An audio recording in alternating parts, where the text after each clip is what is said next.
Balatro, the new poker roguelike. You guys already know I love roguelikes. I made a couple videos about them before, but you may not know that I'm a poker enjoyer. So when I saw this existed, I just had to play it. It's going to be hard to explain the concept of this game without making it sound more complex than it is, because at its core, it's a pretty simple game. You make the best combinations with the highest cards for the most amount of chips. But there's also multipliers, which multiply your chips. It's a roguelike, so the beginning looks like this. You just play your strong hands and you get enough points to go on to the next level. But then you're introduced to the shop, where you can buy upgrades. This is where the roguelike experience really starts. You can buy joker cards that give you passive upgrades that go up to the top. You can buy packs that upgrade your actual deck. One of my games, I had 13 queens. And this is where the actual deck builder starts, much like Slay the Spire, where you change your deck. You get rid of the bad cards in your deck and gravitate towards the synergetic cards.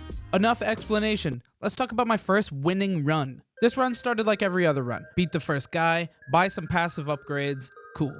But on the second floor, I found a joker card that allows me to destroy cards from my deck. So I very quickly started destroying 2s, 3s, 4s, the bad cards of my deck. And then in the next shop, I found what would be my most broken synergy yet. A joker card that gives me a +4 mult for every card under 52 in my main deck.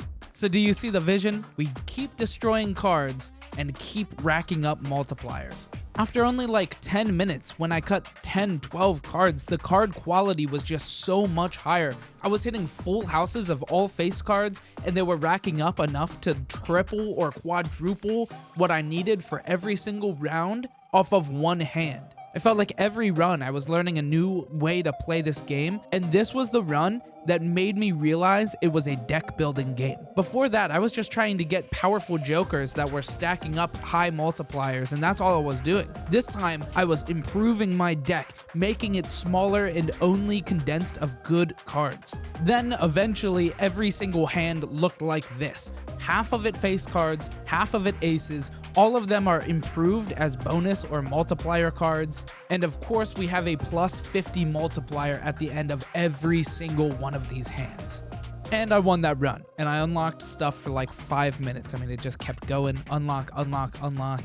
But I wanted to get another crazy run where I broke the game, because this didn't feel like I broke the game. This just felt like I got a really good build. So anyway, do you want to see me break the game?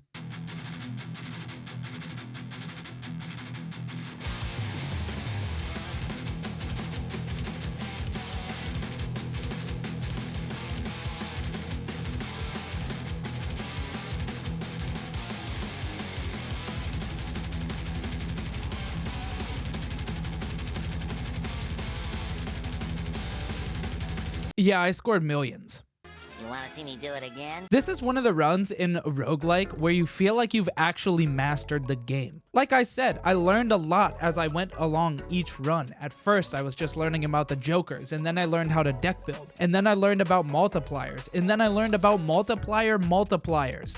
And here we are. This is the peak of Balatro. Although I did lose to Anti-12 600 million, I could not beat that one. I don't know. It's got to be possible. I've got to break the game again. Maybe I need another multiplier. Anyway, you want to see how I did it? This time I started with the yellow deck, which just starts with an influx of cash. You get an additional $10, so we can get it twisted at the first shop. And that's the exact vibe we're going into this round, because I'm just buying every single pack I see. Then the gambling continues, because I skipped this blind so that the next shop I see has a guaranteed holographic joker. And you bet your ass I bought this shit because it says +10 multiplier. That's broken for the early game. Oh, and you remember how I said I was gonna open every pack? Yeah, I'm still doing that. This pack contained a broken card that gives me a legendary joker. That's something I have not even seen until now. This joker seems very underwhelming as of right now, but trust me, it is the key to my breaking of the run. You see, this joker is so broken because it's not a plus multiplier. It is a multiple multiplier. This is something I mentioned earlier, but didn't get a grasp on until this run. Every single king and queen that I play activates a multiple multiplier here. So when I have a whole hand of all kings and queens, this just stacks infinitely. I kept buying packs and using tarot cards to upgrade my cards so that I have as many kings and queens as possible. Then I finally got something that gave me a higher multiplier so that I could multiply that multiplier. Every time I activate a face card, I gain an additional +4 multiplier, which then gets multiplied. And just when I thought that the combo could not get better, I got a Joker that re-triggers every single face card I activate, which once again multiplies my multipliers.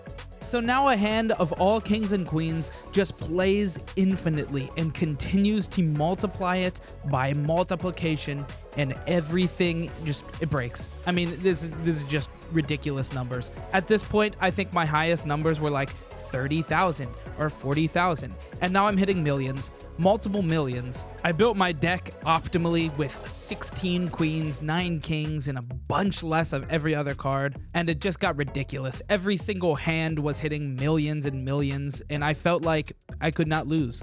And I won. And then I played endless mode, and I lost when I had to get 600 million. I'd love to say there's a happy ending where I retried this and got the 600 million, but I haven't. And that's the end of the story. I broke the game, but the game also broke me. Anyway, thanks for watching. Hey, subscribe.